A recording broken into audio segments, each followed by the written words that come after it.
Supreme Magus, Web Novel, Chapter 548, Bloody Revenge Part 2. Lith looked at his clock. There was still half an hour before the wardens sent by the army would start tearing down the underground complex. He had no intention of calling off the attack, not until he was sure that the orc shaman was no more. Can you turn off the device? Lith asked Ratpack while pointing at the amplifier. No, we must wait for Master. Lith cursed his bad luck and used clean slate on the barrier surrounding the amplifier to no avail. The spell required physical contact to work and the paranoid lich had shielded his creation on purpose. Invigoration too worked in a similar way, so that Lith's only way to pass time was to study the pseudo-core of the various barriers around the lab, hoping that Solis could reproduce them to improve her tower form's defenses. Zolgrish and Danka were locked in a deadly embrace. None of them could allow to let go of the other because the undead energies kept moving back and forth from their bodies. Choosing the wrong moment to push away the opponent would have meant to lose all hope of regaining their freedom. The lich would end up being trapped inside a body even inferior to that of a skeleton forever, while the orc shaman would have been reverted to his fallen state. To add insult to injury, he would be crushed under the weight of his magic crystal and be defeated without even getting a chance to fight back. He was able to keep the crystal compressed in the form of a ring only thanks to the undead energies coursing through his body. They restored the powers his bloodline possessed before the fall and granted him the lich's inhuman strength. Even if it appeared small, the ring actually weighed over 100 kilograms, something he couldn't lift with just one finger in his orc form. The tug-of-war of sheer willpower was quite balanced. The orc elf drew his strength from the grudge he held against the lich and from the echoes of the past shamans inhabiting his ring. The moment they perceived the lich's mind, they stopped harassing Danka and joined his efforts, having mistaken Zolgrish for a member of the dreaded demon race. Despite his current madness, Zolgrish had the indomitable will of all those who had not only sacrificed most of their humanity to achieve lichhood, but also had survived the excruciating pain that severing part of their soul and mana core involved. He had the home advantage as well, since it was his body that the undead energies were supposed to inhabit. Unfortunately, the long imprisonment the lich had undergone and the support the magic crystal gave Danka were enough to even the field. I knew I should have never bestowed upon you such a huge crystal, you ungrateful dog. Without me, you would be no better than a wild beast, only worried about your survival. The lich said. Without you, I would still have my tribe and my dreams. You slaughtered them all for your experiments and enslaved me. Yours are no gifts, but curses. Danka rebuked.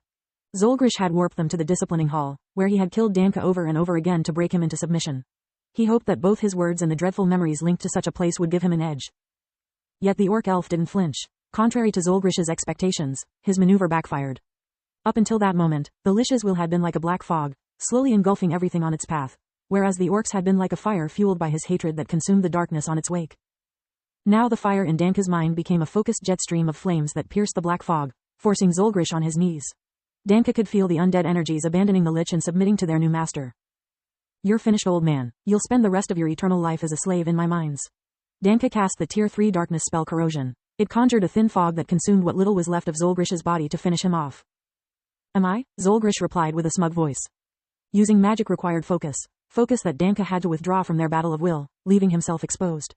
The black fog which represented the lich's dominance let the orc's fire pass, attacking it from the sides and the back.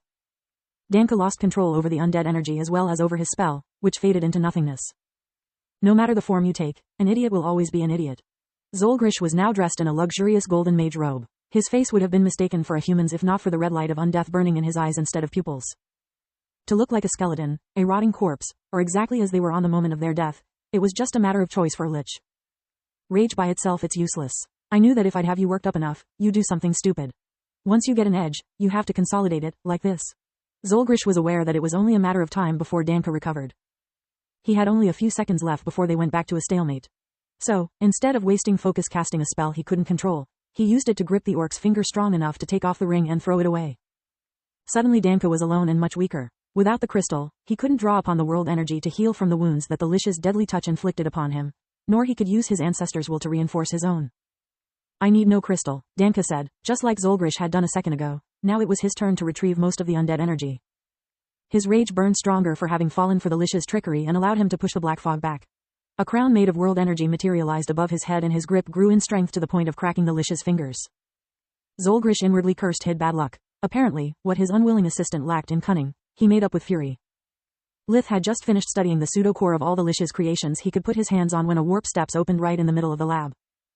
The humanoid figure who stepped out of it was that of a tall man with pointy ears wearing a golden magician robe. The world energy accumulated inside his body formed a crown of pure mana above his head and made his skin shine like the god of light had descended among men. Danka defeated Master, every undead for himself. Ratpack had prudently remained near the door and so had Lith. Yet while the small creature bolted away, Lith stood still with a warp steps at the ready. There was something odd in the orc shaman's energy signature. Zelda, it's so nice to see you defeated that treacherous Balor. I was going to thank Rat Pack too, but that idiot ruined the moment. Again, the Lich sighed. Lith wasn't upset by Zolgrish not remembering his name right, not even once, as much as worried by the inexorable ticking of time.